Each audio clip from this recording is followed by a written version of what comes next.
If your student is applying for scholarships, chances are they may need to write something like a motivation letter.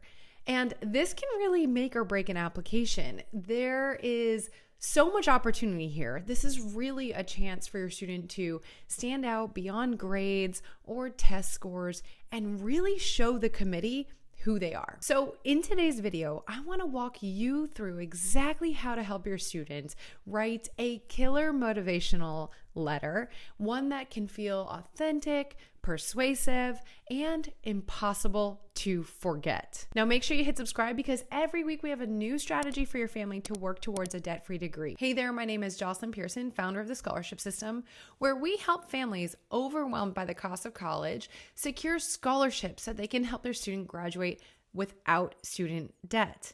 Now, our main weapon against student loans is scholarships. In fact, we've helped families secure over $16 million to date, and we are not stopping there. So we have seen a lot of fantastic applications, ones that leave us wanting a little bit more, and everything in between. And that is what you're accessing with today's video. Now, just a quick note, this is for U.S. citizens and permanent residents. We're not familiar with the international scholarship system. Let's go ahead and dive in.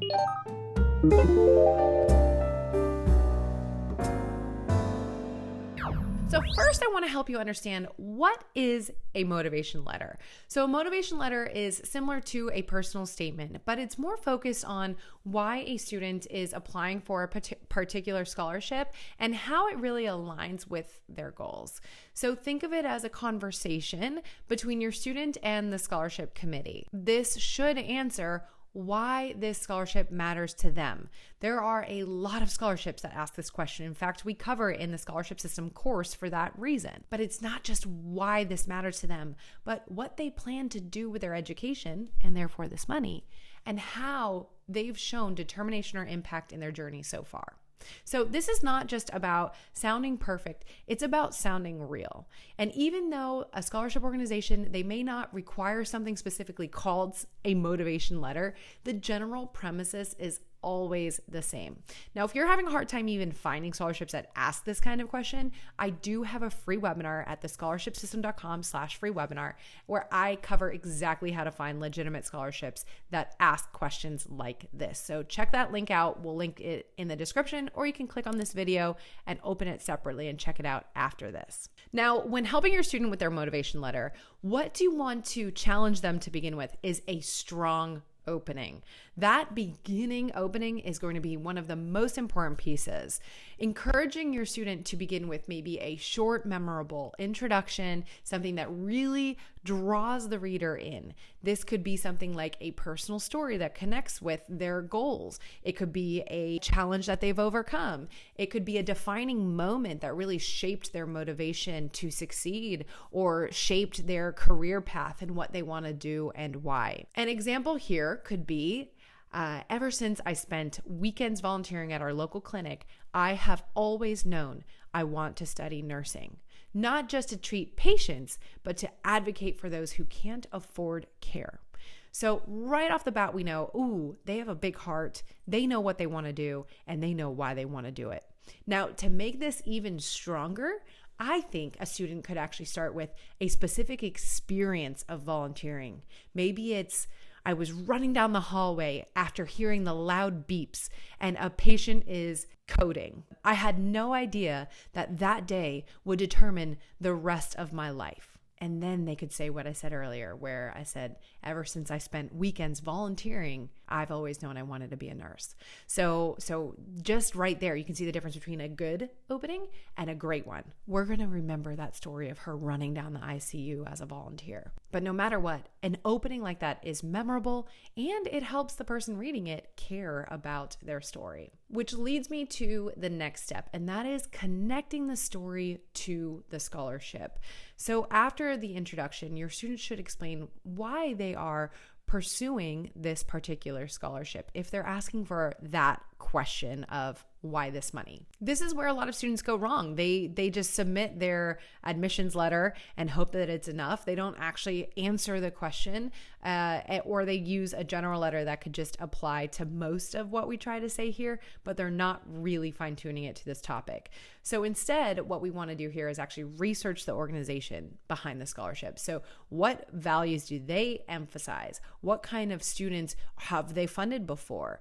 This could help them write something like, this scholarship's commitment to community leadership mirrors the work I've done in mentoring students in my own neighborhood or in volunteering within my own neighborhood. So we can relate that story and that future goal to the scholarship's mission as well. If a scholarship committee member is volunteering for that committee within that organization, they probably care about the mission as well. So showing that connection, again, proves that your student has taken the time to understand the opportunity and that they genuinely fit what that committee is looking for. And more so, it really means that the committee wants to give their money to the student because they are aligned in their future visions. The next aspect to consider is highlighting achievements with purpose. And so it's great to include accomplishments, but the key is to tie them back to the motivation.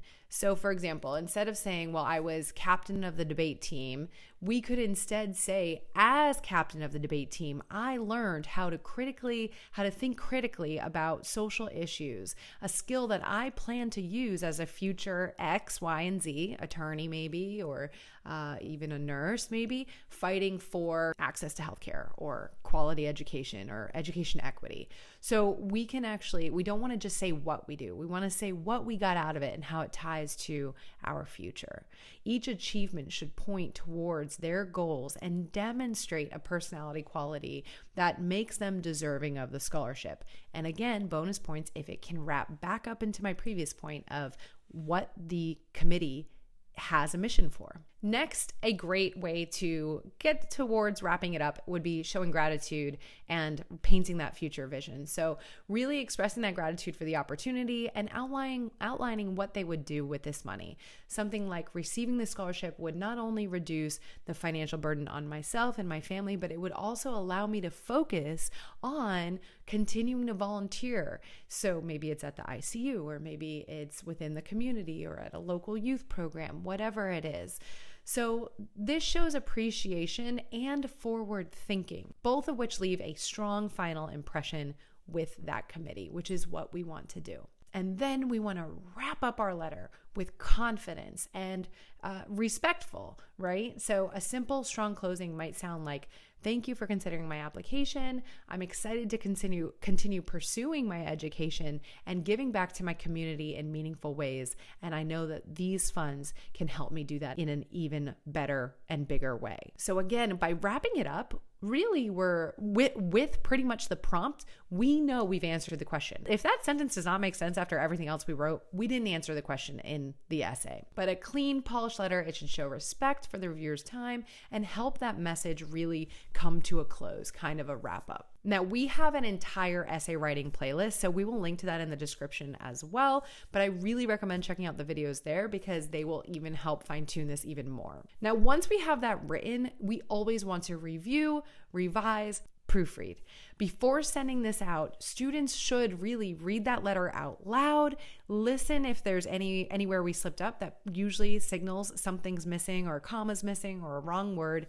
Parents, great opportunity to help here is by proofreading. You could even push them to have an English teacher or professor proofread it, but we want to check a few key things.